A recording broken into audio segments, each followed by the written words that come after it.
So hello guys, कैसे हो आप सब? होप आप सब बढ़िया हो और आगे बढ़िया रहना। आज हम फूड प्रोसेसिंग का सेकंड लेक्चर करने वाला है, जिसमें आज हम जानेंगे फूड प्रिजर्वेशन क्या होता है और उसके साथ साथ फूड प्रिजर्वेशन के कुछ प्रिंसिपल्स के बारे में। तो सबसे पहले, what is food preservation? It is methods of food preservation is one that slow down or prevents altogether the agents of spoilage without significantly affecting the desirable quality of food. तो food preservation एक ऐसा तरीका होता है जिससे जो जो कीड़े मकोड़े या जो भी चीज़ होती है, एजेंट्स जो भी होते हैं स्पॉयलेज के, उनको हम लोग या तो स्लो कर सकते हैं या तो प्रिवेंट कर सकते हैं ताकि वो फूड स्पॉयलेज ना कर सके। तो वो जितने भी मेथड्स होते हैं वो सारे मेथड्स फूड प्रिजर्वेशन में आ जाते हैं और ये मेथड्स कुछ इस तरीके से अप्लाई किए जाते हैं ताकि जो फूड का क्वालिटी हो, यानी उसके जो भी न्यूट्रिएंट कंटेंट्स हो, उसका कलर, उसका टेस्ट, वो सब कुछ जैसा पहले था वैसा ही रहे, वो क्वालिटी में कोई भी तरह के चेंजेस ना आए। तो ये होता है फूड प्रिजर्वेशन। बात करते हैं हम लोग प्रिंसिपल्स ऑफ फूड प्रिजर्वेशन की।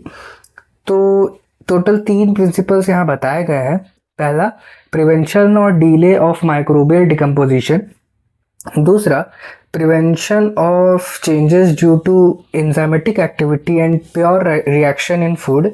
तीसरा, prevention and delay of damage cause by insects, worms and rodents. तो सबसे पहले हम प्रिंसिपल देखते हैं जो कि है प्रिवेंशन और डिले ऑफ माइक्रोबियल डिकम्पोजिशन। तो नाम से जैसा कि हमें समझ में आ रहा है कि इसमें हम लोग जो माइक्रोब्स जो फूड को ख़राब करते हैं उनको या तो प्रिवेंट करेंगे या तो डिले कर लेंगे, ठीक है।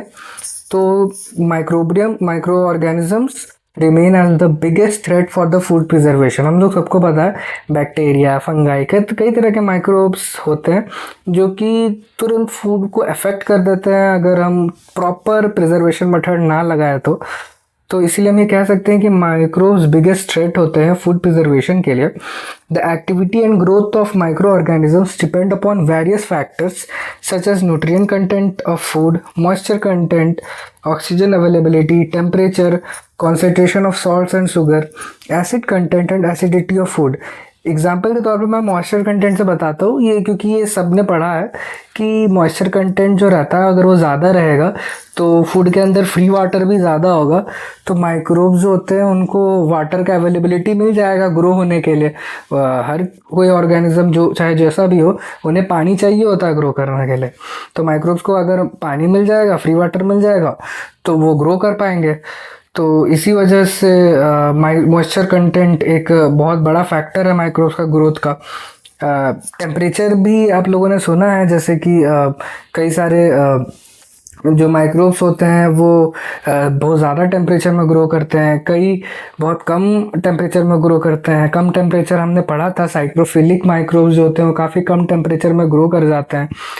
वही कुछ ऐसे भी होते हैं जो बहुत ज़्यादा टेम्परेचर में ग्रो करते हैं, जैसे कि थर्मोफिलिक माइक्रोब्स, ठीक है। इस तरीके से सबके अपने अपने सारे माइक्रोब्स जो होते हैं इन सारे फैक्टर्स पे डिपेंड करते हैं।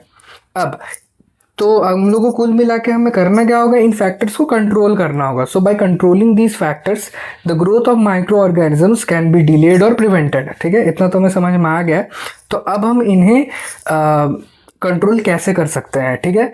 तो कुछ मेथड्स यहाँ पे 6 तरीके बताए गए हैं जिससे हम इन फैक्टर्स को कंट्रोल कर सकते हैं। जैसे कि prevention and delay of microbial decomposition can be generally achieved by keeping out microbes, asepsis method. तो एसेप्सिस मेथड में मेनली हम लोग क्या करते हैं, अगर माइक्रोब्स आएंगे ही नहीं, ठीक है, माइक्रोब्स को हम लोग पहले ही दूर कर देते हैं। अगर माइक्रोब्स फूड के आसपास ही नहीं आ पाए तो भाई वो फूड को डिकम्पोज नहीं कर पाएंगे, वो फूड को ख़राब नहीं कर पाएंगे, ठीक है। तो एसेप्सिस मेथड में मेनली हम लोग माइक्रोब्स को ही दूर रखते हैं। दूसरा मेथड, रिमूवल ऑफ माइक्रोब्स, जिसमें मेनली हम लोग फिल्ट्रेशन मेथड का यूज़ कर सकते हैं। मतलब अगर माइक्रोब्स आ भी गए हैं, ठीक है, तो हम लोग कुछ प्रिवेंटिव मेथड से माइक्रोब्स को रिमूव कर सकते हैं। जैसे कि एग्जांपल के तौर पे फिल्ट्रेशन, जैसे फिल्ट्रेशन पानी जो है ना, पानी को छानने में यूज़ होता है ना। लेकिन कई बार क्या होता है, जो इंडस्ट्रीज़ में बहुत ही ज़्यादा माइन्यूट होल्स वाले फिल्टर्स आते हैं जो कि माइक्रोब्स तक को भी छान देते हैं, माइक्रोब्स उससे आर पार नहीं जा पाते हैं, ठीक है। तो ऐसे भी फिल्टर्स अवेलेबल है जिससे हम लोग माइक्रोब्स को रिमूव कर सकते हैं। अब तीसरा, stopping activity of microbes by change in environment. जैसे कि हमें पता है हम लोग टेम्परेचर घटा सकते हैं, यानी कि रेफ्रिजरेशन कर सकते हैं, या फिर टेम्परेचर बढ़ा सकते हैं, यानी कि हम ड्राइंग या उस तरह के पास्चराइजेशन जैसे कोई मेथड्स कर सकते हैं। इससे क्या होता है, माइक्रोब्स का एक्टिविटी जो है वो रुक जाता है, यानी हम आसपास के इन्वायरमेंट को ठंडा या गर्म करके माइक्रोब्स की एक्टिविटी को रोक सकते हैं। चौथा, by application of temperature to prevent growth of microbes. ठीक है, टेम्परेचर हम लोग ज़्यादा देकर माइक्रोब्स के ग्रोथ को ही प्रिवेंट कर सकते हैं, ख़त्म कर सकते हैं। एग्जाम्पल के तौर पे स्टेरलाइजेशन हम कर सकते हैं, या फिर ड्राइंग, डिहाइड्रेशन, इस तरह के कुछ मेथड्स है जिसमें हम लोग टेम्परेचर ज़्यादा डालकर ग्रोथ ऑफ माइक्रो ऑर्गेनिजम्स को ख़त्म कर सकता है। पांचवा, killing of microbes by irradiation और अदर टेक्निक्स एटसेट्रा। अब इरेडिएशन जैसे कि मतलब हम लोग माइक्रोब्स को इरेडिएशन से मार सकते हैं। इरेडिएशन को अलग क्यों लिखा गया है, क्योंकि इरेडिएशन कोई ऐसा मेथड नहीं है जिसमें हम लोग हीटिंग प्रोवाइड करते हैं या ठंडा करते हैं जिस फूड को, जिससे माइक्रोब्स ख़त्म हो जाते हैं। इरेडिएशन में ऐसा कुछ भी नहीं होता है। इरेडिएशन में मेनली हम लोग कुछ रेज का यूज़ करते हैं और वो इतने ख़तरनाक होते हैं कि वो माइक्रोब्स को ख़त्म कर देता है बिना फूड के क्वालिटी को हार्म किए हुए। ठीक है, तो इसी वजह से इरेडिएशन को अलग से लिखा गया है। और क्योंकि इसमें कोई भी तरह का मतलब हाई टेम्परेचर जैसी चीज़ों का यूज़ नहीं होता है, इसलिए इरेडिएशन को कोल्ड पास्चराइजेशन भी बोला जाता है। ठीक है, इसके बारे में हम आगे पढ़ेंगे।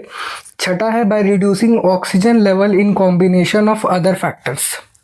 ठीक है, हम लोग ऑक्सीजन लेवल को भी कम ज़्यादा कर सकते हैं। मेनली हम लोग कम ही करते हैं, उसके जगह पे CO2 वगैरह ऐड कर सकते हैं जिससे माइक्रोब्स जो होते हैं वो ग्रो ना हो सके। ठीक है, तो ये कुछ मेथड्स हो गए जिससे मेनली हम लोग प्रिवेंशन या डिले कर सकते हैं माइक्रोबियल डिकम्पोजिशन को। अब दूसरा प्रिंसिपल आता है जिसमें हम बात करेंगे prevention of changes due to enzymatic activity and pure reaction in food. अब आप सबको पता है कि इंजाइम्स बहुत बड़ा रोल प्ले करते हैं फूड को ख़राब होने या ना होने में। ठीक है, कहीं उन्होंने पढ़ा होगा ब्राउनिंग रिएक्शंस वगैरह के बारे में, तो सारे इंजाइमेटिक रिएक्शंस ही होते हैं। इंजाइम्स होते क्या है, ये बायोलॉजिकल कैटलिस्ट बोला जाता है। कैटलिस्ट का मतलब सबको पता है वो जो रिएक्शंस को जल्दी बढ़ाने का काम करता है। तो यहाँ पे भी इंजाइम्स वही काम कर रहे हैं। ये एक बायोलॉजिकल कैटलिस्ट होते हैं जो कि रिएक्शन जो फूड के अंदर हो रहे हैं, कई तरह के रिएक्शंस होते रहते हैं फूड के अंदर, उनको जल्दी करवाने का काम करता है, जिसके वजह से फूड की क्वालिटी में बहुत ज़्यादा इफेक्ट आता है। ठीक है, आप इस लाइन को देख सकते हैं कि enzymes are biological catalyst responsible of rate of reaction in food which adversely affects the quality. ठीक है, अब enzymes found in food can be changing their structure and condition by methods such as. ठीक है, तो हम लोग कई तरह के मेथड्स से इंजाइम्स जो फूड में प्रेजेंट होते हैं उसके हम लोग स्ट्रक्चर वगैरह को चेंज कर सकते हैं, जिससे हम लोग इन इंजाइमेटिक एक्टिविटीज़ जो कि फूड के अंदर हो रहे हैं उनको रोक सकते हैं, जो कि है हीटिंग करके, ऑक्सीजन रिमूवल करके, use of acids and use of chemicals यानी एंटीऑक्सीडेंट्स। इन सब के बारे में हम आगे देखेंगे। अब तीसरा प्रिंसिपल आता है जो कि है prevention and delay of damage caused by insects, worms and rodents. तो इंसेक्ट्स वो में छोटे मोटे कीड़े आ गए, रोडेंट्स वगैरह, चूहे वगैरह आ गए। ठीक है, तो इस तरह के जो छोटे मोटे इंसेक्ट्स वगैरह होते हैं ना, ये भी जो है ये कैरियर का काम करते हैं एक तरीके से। स्पॉयलर्स को ये कैरी करते हैं एक तरीके से, या वो भी बोलो माइक्रोब्स को ही कैरी कर लेते हैं। ठीक है, और मतलब फूड के अंदर जाके छोड़ देते हैं। ठीक है, जिसकी वजह से फूड जो होता है वो स्पॉइल्ड हो जाता है।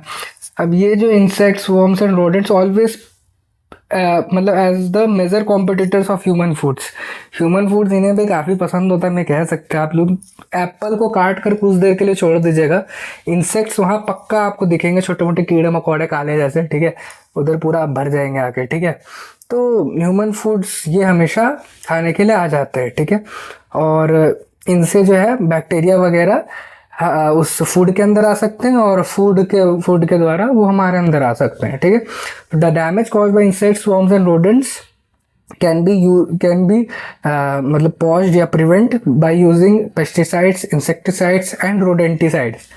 ठीक है, पेस्टिसाइड्स वगैरह आप लोग देखें ना, पेस्ट कंट्रोल वगैरह घरों में करवाते हैं कई लोग। इनफैक्ट जो भी कोल्ड स्टोरेज, कोल्ड बोल रहा हूँ, जो भी स्टोरेजेस वगैरह, ग्रेन्स वगैरह के जो स्टोरेज होते हैं वहाँ मतलब रोज़ाना मतलब महीने, 2 हफ्ते, 1 हफ्ते बाद उनका शेड्यूल रहता है, उनके हिसाब से वो पेस्ट कंट्रोल करवाते रहते हैं, पेस्टिसाइड्स इंसेक्टिसाइड्स छोड़ते रहते हैं, ठीक है। तो इन पेस्टिसाइड्स इंसेक्टिसाइड्स एंड रोडेंटिसाइड्स की मदद से इस तरह के इंसेक्ट्स, वॉर्म्स एंड रोडेंट्स को रोका जा सकता है, ठीक है। अब कईयों जगह पर मैं आपको बता दूं, एक और प्रिंसिपल होता है जो कि होता है प्रिवेंशन फ्रॉम मैकेनिकल डैमेज और कॉज, ठीक है। जो हैंडलिंग वगैरह का, जब पुअर हैंडलिंग होता है ना, लेबर वगैरह अगर सही से हैंडल नहीं कर पाते फूड को, या सही से ट्रांसपोर्टेशन नहीं हो पा रहा है फूड का, जिसकी वजह से फूड डैमेज हो जा रहा है, उसके वजह से भी फूड का स्पॉइलेज हो सकता है, ठीक है। तो ये भी एक प्रिंसिपल होता है, लेकिन ये कई जगह पर लिखा होता है, कई जगह पर नहीं लिखा होता है। तो ये आप कंफर्म कर लीजिएगा, अगर आपकी टीचर बोलेंगे ये होता है तो आप एज अ फोर्थ प्रिंसिपल इसको ऐड कर सकता है।